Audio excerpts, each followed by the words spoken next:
Welcome to Shruti Hajirnis Gupte. Namaste ji.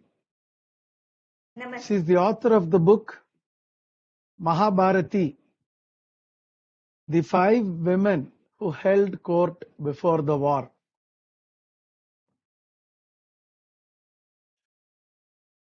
The book has been published by Pirates, and the cover design is also from Pirates, and cover art is by Sonia Kumar. Sonia Kumar is a Ludhiana-based artist whose work contains intricately portrayed figures and delectable ornamentation.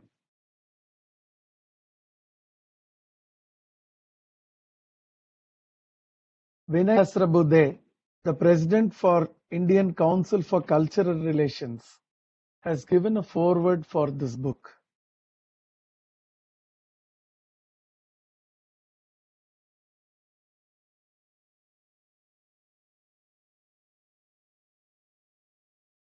Shruti is a chartered accountant, right? And Yes. she lives in Bombay. And all of us know how life is in Bombay or Mumbai. Busy and very little time, and pursuit of the career because of a lot of hard work that has to be put inside. So Shruti has taken time off. Is not the right word. Shruti has not taken any time off from her work, but has managed to give this book to us while she has been busy with her family and her profession. Am I right, Shruti ji? Yes. I have written. So I went through the after my book. marriage, I shifted to Mumbai. I really liked And it. I really liked the book. The illustrations are very nice. And I was wondering, what is this Mahabharati? Bharat, Bharati. Mahabharat, Mahabharati. Who is this Bharati and where are they? This book is a wonderful work based on the Mahabharata. There are 5 women who sit down to discuss the pros and cons of the war and the course of action that could be taken, whether to have the war or not have it. And this happens just before the beginning of the war, in the night preceding the war. And these 5 women are the Mahabharatis. Well, who are they?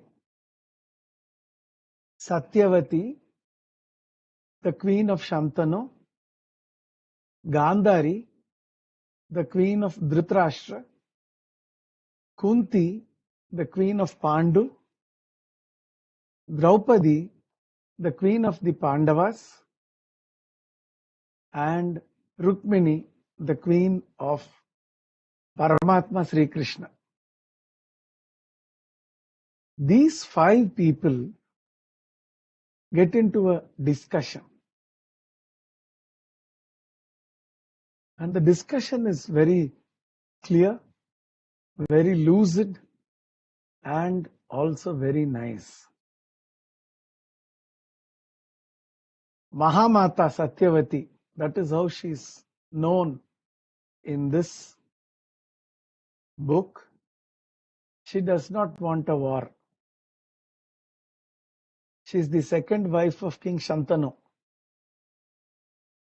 She had 2 sons, Chitrangada and Vichitravirya. And Vichitravirya was married to Ambika and Ambalika. Unfortunately, he passes away before having any children. And therefore, Mahamata Satyavati requests her son, born through Parashar Muni, Vedavyas, to sire children in order to ensure the continuance of the Kuru kingdom. And that is how Ambika gives birth to Dhritarashtra and Ambalika gives birth to Pandu. This is the background of the birth of Dhritarashtra and Pandu. And Dhritarashtra is married to Gandhari from Kandahar or Gandhara, modern Afghanistan. And they have 100 sons and a daughter. And Pandu is married to Kunti and Madri. Kunti is the aunt of Krishna and Madri is from Bangladesh. Pandu is actually cursed and therefore he cannot produce children. Therefore, through Niyoga, 3 sons are born to Kunti and 2 to Madri. And they are the famous Pandavas. Pandu passes away and Madri joins him. Later the princes come to Hastinapur. They brought us along with the other 100 cousins. They are warmly welcomed by their grandfather Bhishma. And life goes on. And then comes the game of dice just before the forest episode. And then the Vanvas, the Agyatwas, and then the war itself. And then the 36-year rule of Yudhishthir. After ruling for 36 years, Yudhishthir gets to know that Paramatma Sri Krishna has gone back to heaven. So therefore the Pandavas also go off to the Himalayas, and the Svarga Arohana Parva talks about them going to heaven to join the others. Meanwhile, unfortunately, because of having lost the kingdom through deceit in a game of dice, the Pandavas are forced to go to the forest for 12 years, and 1 year they were forced to live in incognito in the Matsya Desh belonging to Virat Maharaj. And that Matsya Desh and Virat are related to Satyavati. Satyavati was the daughter of a foster daughter of a fisher person. She used to be known as Matsya Gandhi. She becomes Parimala Gandhi because of her association with Parashar Rishi, and then she becomes Satyavati. She is a very powerful woman. She takes the help of Bhishma and she manages the affairs of the Kuru kingdom, that is Hastinapur, after the passing away of Vichitravirya, until Dhritarashtra and Pandu are big people, big enough to rule. Kind of the co-regent along with Bhishmacharya. Satyavati does not want her descendants to fight with each other. There are 18 military divisions.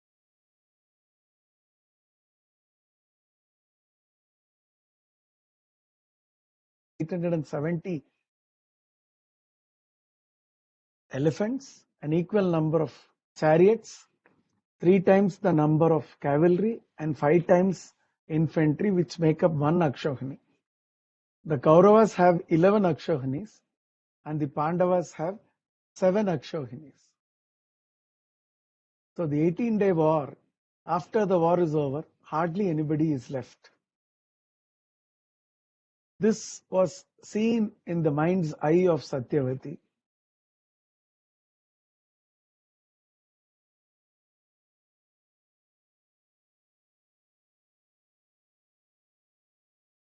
See if the war can be stopped.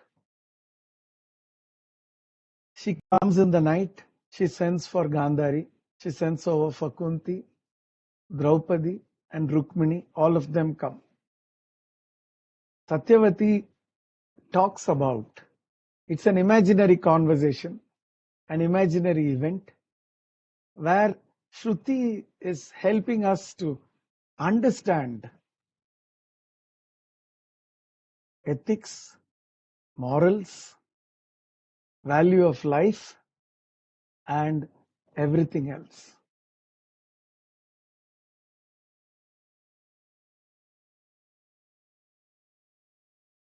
Of a similar opinion. Kunti is, quiet. She's observing, watching. After all, it is her kids who had suffered. But Draupadi somehow wants justice to prevail. And Rukmini, the chief consort queen of Paramatma, Sri Krishna, wants to support Draupadi. So you have Draupadi and Kunti on one side, where Draupadi is the main person and Kunti is, Rukmini on side, where Rukmini is kind of supportive to Draupadi. And on the other side, Gandhari, who is supportive to Satyavati. Satyavati is like, the alpha. And Kunti is here, she's observing, she's watching, and she knows the truth about everything. So the conversation goes on and on and on for some time. So Lord Paramatma Sri Krishna also comes to know about this meeting. He comes to the place, and the author has taken the liberty to compare each one of these 5 queens to one element in the Panchabhuta. And in the conversation, she introduces each one of them, praise the other, and they start. I do not want to delve into the conversation because I want the readers to get a book and read it themselves. But all I have to say here is the author has brought out the conversation in a wonderful manner. Like she makes one the space, the other is compared to water, one is compared to fire, one is compared to the land. So at the end, finally all of them disperse. Of course, all of us know that the Mahabharata war took place. So this imaginary conversation with these 5 women is the core and the crux of this book. These 5 women, if I may say, had the power to stop the war. And here which the authors pointed out as to which of the 5 wished to stop the war. Satyavati, she wished to, though she is Mahamata Satyavati, we understand that she is no longer as influential as what she was or what used to be. And here we see if the war could be stopped, it could only be stopped if Draupadi agreed to it.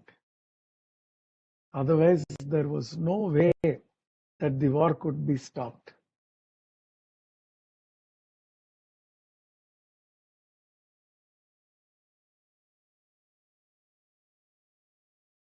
The conversation makes us understand that while lives, men, material, and the human race are important and that they have to survive, it is only that if Dharma survives, will the earth sustain and survive. If the war had been stopped, lives would have not been lost. But Duryodhana and his brothers, would they have kept quiet? They would have continued to torment and create problems for the Pandavas and a few others or a lot others, and it would have taken a longer time to bring them to books or to bring them to justice. So whatever Mahamata Satyavati wished, she could have only been able to stop the war temporarily. If Gandhari wanted to stop it also, she could have only been able to stop it temporarily. She knew that her sons were unjust. She knew that her sons had been cruel, but yet Putra Vatsalya, and they carried off towards the greater cause. The greater cause is their own cause, but it is shown as a greater cause. But here Draupadi, in spite of the fact that she was the affected party, she makes it amply clear, and we can understand that it was much more than the insult which was heaped on her when they tried to disrobe her. We see a number of instances in the bringing up of the Pandavas. The Pandavas are threatened from day one. They try to kill Bhim, and then the wax palace, and then, the game of dice, then the insult to Draupadi while Dusasan tried to disrobe her. After that, one more game of dice. Then the Pandavas are in the forest. While in the forest, Jayadratha tries to kidnap Draupadi and take her away. Duryodhana and his brothers want to make them suffer, so they send Durvas Muni, and because of which we have Akshaya Tritiya today. And also, they, try to find out if the Pandavas are in Matsya Desh and try to invade that kingdom. They could not stay away from harming somebody. And after all this was over, they refused to give any piece of land. So with such unjust people, it would not be possible to ensure that dharma will prevail. Therefore, here though Draupadi is shown as the affected party,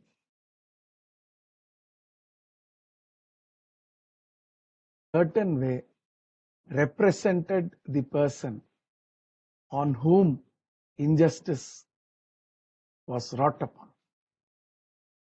Therefore, justice had to prevail. And for the prevailing, to make justice prevail, the war had to take place. Just as how Krishna had stated in the Bhagavad Gita that everything was happening and it had to happen. Bhakti Yoga, Jnana Yoga, Karma Yoga, everything is brought out in such a lucid manner in the Bhagavad Gita. In a certain way, I feel the crux of the discussion between Arjuna and Krishna could be looked in this conversation also, where Krishna also is in the conversation. The 5 great women are there. They are discussing, they are debating. In these discussions and in these debates, we get to each one's mindset, each one's wish, each one's agony, and each one's wisdom and the understanding. But yet, wisdom and justice had to prevail. And therefore, the war took place for 18 days.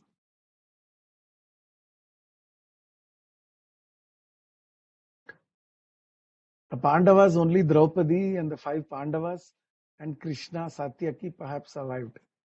And on the other side, Ashwatthama, Kripacharya and Kritavarma. And Yuyutsu, of course.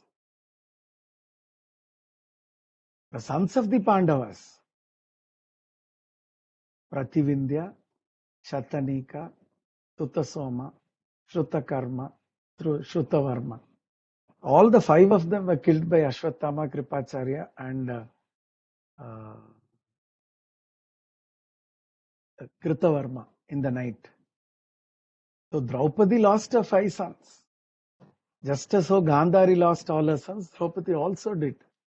After the war, Gandhari hugs Draupadi and says, both of us are in the same condition. And when we look at the whole situation, the author has used a lot of her wisdom. She's a chartered accountant, a person with numbers. But yet, she has given the cause and the effect and the reason behind those numbers. I must congratulate her for this wonderful piece of work. I'm not saying this just for the sake of Mukustuti. They say Mukastuti. You are praising somebody just because they are in front of you. No. This is a tough subject. It is not easy. How will you make a presentation of this size and make sense with it based on imagine conversation which takes place after midnight and before dawn? A brief description of the battle space, a brief description of the people getting ready, the tents, everything are given. It's very interesting. We can imagine how the place was and how these women were. In Mahabharat, we get to see Satyavati, Ambika Ambalika, Gandhari and Kunti, then Bhanumati that side and Draupadi Subhadra this side. And then after that, we get to see Parikshit, Abhimanyu and his wife Uttara and Vatsala, wives, and then Parikshit and his consort, then Janamejaya and his consort. So when you begin with Shantanu, Vichitravirya, Pandu, Pandavas, Abhimanyu, Parikshit, Janamejaya, you get to see 7 generations and so many characters. It's not easy to come to this concept. And why did you choose to take this subject and write? I was always intrigued with with Prachin Itihas. I had I'm very fortunate to have reading as a culture in my house. So we uh, we used to stay in a small town, and we had a bungalow. And I think in my bungalows, everywhere we will find books. So there used to be books in the cupboards, in the drawer, uh, in the showcase, even in the trunks. There used to be books, and out of that, this subject, this corner of our ancient literature caught my attention. So when I was in primary school, you won't believe the first book that so apart from textbook and kids storybook, the first novel that I picked up was a work of very known writer in Marathi, Aruna Dhere, and fortunately my father had worked with her, so I had heard her name in my house. And when I was little girl, I picked up her work as my first novel. It was Krishna Kinara, and it was again very deep work of Krishna's relationship with women, and I am very fortunate to read that kind of profound literature work at such a young age. And I think then that thought stayed with me, that voices of women from our great Indian epic. Whenever I used to read epic stories, those I could hear those voices of women very loud and clear. And then I started learning Bharatnatyam, and my fortunately Unfortunately, I'm a disciple of Guru Dr. Sucheta Sapekar, and she has been very innovative in her work. I have, when I was an adolescent girl, I have seen her performances, how deeply she brings into thoughts into her artwork. And then when I perform my Arangetram, the theme was Pancharati. Pancharati means an offering by five to five deities in five different ways. And I think that was the initial idea of having five women together. Because so Pancharati, and again in Mahabharati you will see five women together. Then I thought, actually, since I was an adolescent girl, I always wanted to bring alive female characters from Mahabharat in Bharatnatyam choreography. So after my Arangetram, I started thinking of bringing alive those characters, and I named that choreography as Kanja. Kanja means a petal made up of a lotus made up of five petals, and that's how I started thinking about those women. And then I started analyzing their characters, started writing down their characters and all. And when I decided that okay, I'm going to write a story around that, I needed a strong backdrop to portray those five characters. And then I was very fascinated with the vastness of Mahabharat. And I always, it is, we all know that it is written by Maharshi Vyas. If you, my thought process is, when you want to learn about anybody's artwork, you need to learn about that person. And that's how I started reading more works of Maharshi Vyasa. And then I realized there is a common thread between work of Maharshi Vyasa. If we look at story of Mahabharat, if we read most of our Puranas, there is one common thread that Maharshi Vyas uh, unfolds most of his philosophical thoughts on the backdrop of war. And that's how I also decided to use Kurukshetra war as backdrop for my story to portray these five powerful female characters. Wonderful. Really, I am really bowled over by the concept and the narration. And how did you find the time? You're living in Mumbai, life involves a lot of travel by car, by bus, by train. Where did you find the To time? confess, yes. To confess, I didn't have time. That's why uh, this writing this book is journey over 6 years. And I used to write my thoughts. I used to pen down my thoughts while traveling between office and home in Mumbai local train. And I think that when I got married and I shifted to Mumbai, I first I was working with Big Four, so I used to travel a lot in Mumbai, and I used to like, oh God, this is such a difficult thing in my life. How would I survive? And then I thought that okay, do you want to just survive or do you want to make most of it? And then I thought that okay, I'm not going to stop my life between routine journey between uh, office and work, get up early, um, then board into the train, work, come back. My life is not going to stop here. If I want to do something, I have to find out my own time. I have to uh, think how differently I can turn my routine journey into my journey of passion. And I took it up as a challenge, and then I started I started using my travel time to think about my female characters. I used to paint down, not paint down, because in local you know that you don't even have space to sit, so how you will have pen to write it down. But I used to just message my thoughts. It used to be in a form of message, sometimes to my husband, sometimes to my father, and then I compiled it all. And then when I look back, I think that it was the most wonderful time of my life.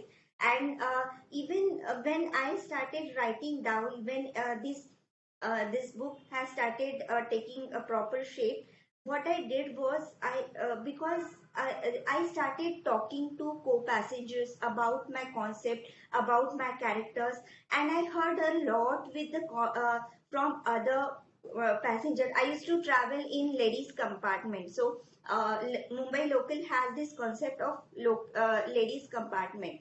And I think I had amazing Draupadi, Satyavati, Kunti, Gandhari around me, and it was very nice to hear their thoughts, their life experiences, and I think it's somewhere flown into my writing as well.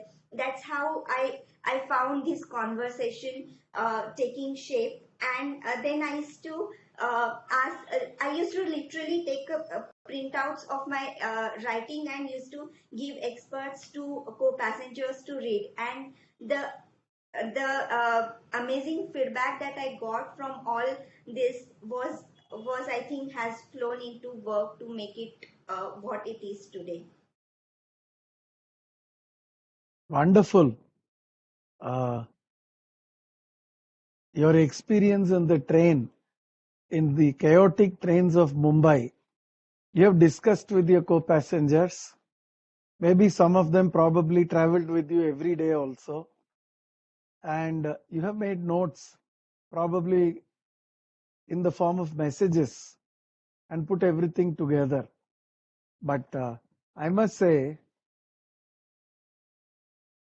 you are also one more Mahabharati, because That's in all the in all the chaos, in all the chaos, in all these moments, in all those moments when so much of noise, in spite of being successful in your family, your profession, yet you could have got lost in the ocean of that noise. But you have chosen to stand out and put all this together. You were talking about your childhood and your adolescent days when you stayed in a place which was full of books, small town. You would have been able to read at peace. Whatever that you assimilated and picked up while you were in complete peace physically and mentally, you have brought it out like a beautiful cascade or a waterfall while you were surrounded by noise, chaos, and what do you call physical disorder because of the movement of the train. Your assimilation of knowledge, wisdom, experience, and exposure at a time when your mind was focused and calm has helped you to bring it out, even though there were physical difficulties. But I'm sure your mind must have been calm and stable while you were doing it. And therefore, you were able to overcome the physical discomfort, the chaos, the noise, and still bring out this book. I'm reminded of books like the India Unbound, Elephant Paradigm, written by the famous author Guru Das. You know, India is a country where, you know, everything is rocking, and yet things happen, yet things take place in a very fine and great manner. And it is through the experiences and work of Mahabharatis like you, we get to see the truth behind the words of great authors. When they say that India has managed to thrive in chaos, India will continue to grow, will continue to thrive, will continue to succeed. Okay, GDP, GNP, growth, currencies, employment, infrastructure, social work, services, yes. But all this needs a heart, a soul, and a nice, fine life. And that heart, that soul, and the fine life, we get to see in the Bharatiya Nari, the Mahabharatiya Nari. And you, Shruti, represent this Mahabharatiya Nari. In Tamil, we call the women as Aniver, the main root, which is necessary. I have worked with a lot of smart, intelligent, and wise women who have done a lot of good for the region where I live, be it crafts, be it heritage, be it water conservation. There have been women who have put in a lot of work, like our own leader, Mrs. Vanita Mohan of the Green NGO Sirutuli. She is a Mahabharati who has put in a lot of work along with all of us. She has worked to revive River Noyal and the waters. And every morning, as soon as I complete my bath, I think of 8 women. And the 8 women include my mother, grandmother, great-grandmother, my grand-aunt, and 4 others who are not connected with my family. I consider all of them to be very lucky, very great, and all the 8 of them are Mahabharatis for me. In fact, I wrote an article in the Veranda Club about them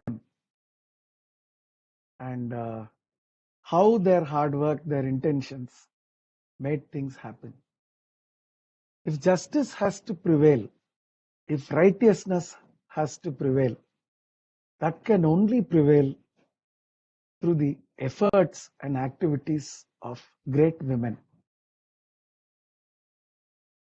If the women give up on righteousness, if they give up on justice, the world will enter anarchy and will come to an end. It is the woman who is the foundation of civilization, culture, and the society in India. That is why India is a Vishwaguru today. And that is why it is the fountainhead of philosophy. While all the treatises and texts may have come out of the works given by a number of men, we must remember the experience and the actual happenings in the day-to-day lives of women would have formed the crust or the foundation for all this. If we need rain, we need water from the ocean. The ocean is the woman. And the water is drawn and we get the rainfall inside the lands. We irrigate, we cultivate. The water goes back afterwards. The water comes and it goes. But in meanwhile, it is giving us whatever we require. If this cycle is not taking place properly, no man will be able to survive. So all the rivers are women. They go into the ocean. Correct? Every river in India, Narmada, Tapati, Saraswati, Ganga, Krishnaveni, Godavari, Kaveri, they are sustaining. They are the Mahabharatis. The water from these rivers is the civilizational milk which is making us survive. And that comes out of the ocean and that is drawn. So this marvelous work, the quintessence of thought of these great women, all of them are mothers, wives, daughters-in-law, grandmothers. it is through them that we get to see this thought-provoking debate. And the author has taken us through the debate, the thought process, and brought it out to a positive conclusion. And through the positive conclusion, we get to see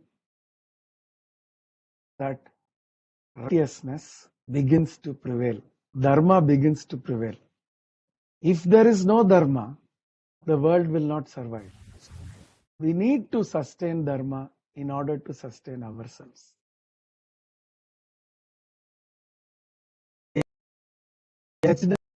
Seni, Panchali, Draupadi, who out of the fire which purifies. She represented dharma. Though she appears to have loose hair, she appears to seek revenge. She looks to be a vengeful person. She looks to be a very angry person. But on the other side, it is the dharma that she wants to uphold, which is the foundation for all these representations, activities, and actions. That has been so beautifully brought out by Shruti. And who is she supported by? Rukmini, Mahalakshmi, the consort of Krishna herself. Who else will support? Purushottam's wife, Krishna's wife, who lived with 16,107 other consorts. She gave space for all of them. She gave space to all the devotees. And by providing that space, she never lost her space. Her space was always there.